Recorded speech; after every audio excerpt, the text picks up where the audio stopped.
Semangat pagi, pagi, pagi, pagi. ATR BPN melayani profesional terpercaya. Perkenalkan, nama saya Tommy Fernando Sidubun, peserta pelatihan dasar calon pegawai negeri sipil, golongan 3, gelombang 1, tahun 2021, Kementerian Agraria dan Tata Ruang, Badan Pertanahan Nasional.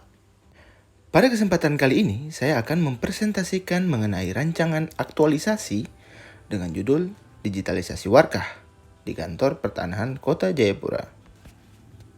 Profesi aparatur sipil negara atau ASN memiliki peran yang sangat menentukan dalam pencapaian tujuan nasional, sebagaimana tercantum dalam alinea keempat Pembukaan Undang-Undang Dasar Negara Republik Indonesia tahun 1945. Oleh karena itu, ASN harus memiliki pemahaman yang lengkap tentang nilai dasar profesi ASN yang dikenal sebagai aneka, yaitu akuntabilitas, nasionalisme, etika publik, komitmen mutu, dan anti korupsi.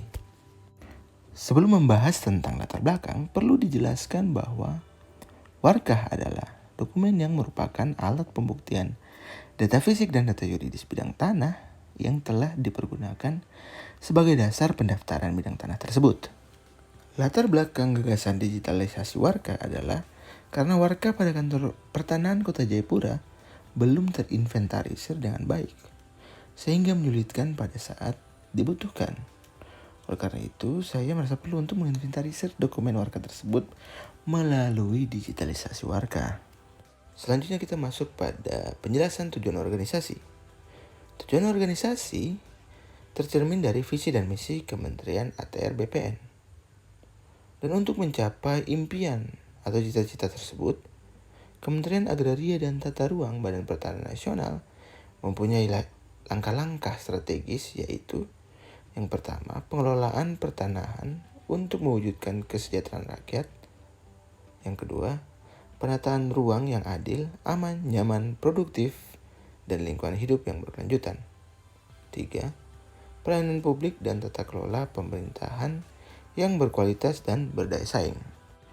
Berikutnya saya akan menjelaskan tugas dan fungsi analis hukum pertanahan berdasarkan Peraturan Menteri Agraria dan Tata Ruang Nomor 14 Tahun 2019 tentang Jabatan Pelaksana Non-Struktural di lingkungan Kementerian ATR BPN, yaitu menelaah dan menganalisis bahan pengaturan dan penetapan hak tanah dan ruang, pengaturan dan pendaftaran hak tanah, ruang dan PPAT, pengadaan tanah serta sengketa, konflik dan perkara pertanahan dan tata ruang.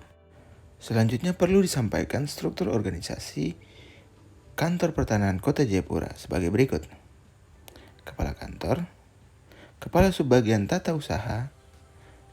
Untuk kelancaran tugas Kasubag TU, terdapat koordinator dan kelompok jabatan fungsional.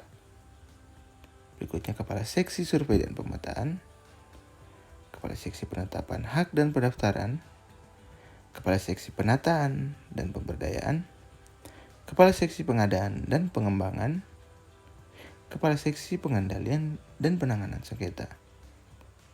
Untuk kelancaran tugas seluruh kepala seksi, terdapat kelompok jabatan fungsional yang siap untuk membantu. Selanjutnya kita masuk pada bab 2, yaitu rancangan aktualisasi. Dalam rancangan aktualisasi, saya mengangkat 3 isu, yaitu kurangnya kedisiplinan pegawai baik PNS maupun PPNPN terhadap waktu kerja. Yang kedua, dokumen warkah yang belum terinventarisir dengan baik. Yang ketiga, kurangnya fasilitas pendukung dalam pelayanan roket pertanahan. Untuk menentukan isu utama, metode yang digunakan adalah metode USG, yang merupakan salah satu alat untuk menyusun urutan prioritas isu yang harus diselesaikan. Caranya adalah dengan menentukan tingkat urgensi atau seberapa mendesak isu tersebut harus dibahas. Keseriusan, seberapa serius isu tersebut perlu dibahas dikaitkan dengan akibat yang timbul jika isu itu tidak terpecahkan. Yang berikutnya adalah growth atau perkembangan. seberapa besar kemungkinan isu tersebut berkembang jika tidak ditangani. Dengan menentukan skala 1 sampai 5, isu yang memiliki skor tertinggi adalah isu prioritas. Setelah menggunakan metode USG, isu yang memiliki nilai tertinggi adalah dokumen warkah yang belum terinventarisir dengan baik. Setelah menentukan isu utama, maka perlu mengetahui apa penyebab isu tersebut menjadi isu kritikal. Untuk itu dilakukan analisa menggunakan metode fishbone atau diagram tulang ikan. Selanjutnya dengan metode fishbone diagram atau diagram tulang ikan, maka ditemukan penyebab permasalahan yang menjadi isu utama, yaitu tidak adanya pangkalan data atau database. Kedua adalah pengarsipan yang masih dilakukan secara analog. Ketiga, mesin scanner yang terbatas. Dan keempat yang paling penting adalah kurangnya sumber daya manusia. Setelah menemukan isu utama dan penyebabnya, maka disusun rancangan kegiatan dengan gagasan pemecahan isu, yaitu digitalisasi warkah. Dengan kegiatan dan tahapan kegiatan sebagai berikut. Yang pertama adalah identifikasi warkah. Yang kedua, scan warkah. Ketiga, menata dokumen warkah. Yang keempat, menyediakan pangkalan data atau database. Kegiatan yang pertama adalah identifikasi warga. Hasil yang diharapkan adalah warga yang telah diidentifikasi mulai tahun 2018, 2019, 2020, dan 2021 di kegiatan rutin.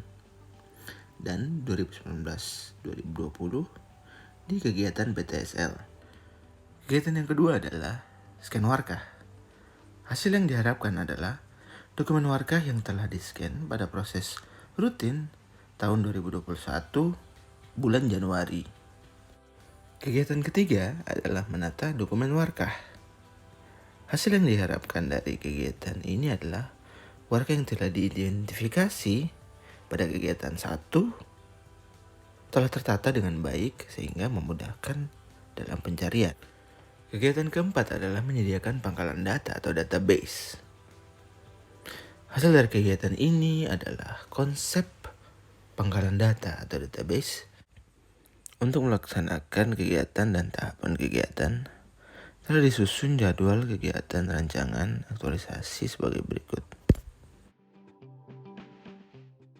Dengan mengubah sistem manual ke sistem komputerisasi dan digitalisasi, dalam era teknologi informasi, merupakan upaya untuk melakukan reformasi birokrasi serta mewujudkan kepemerintahan yang baik atau good governance. Hal ini sejalan dengan nilai Kementerian ATR BPN, yaitu melayani, profesional, dan terpercaya. Sekian presentasi mengenai rancangan aktualisasi digitalisasi warga di Kota Jayapura. Sekian dan terima kasih.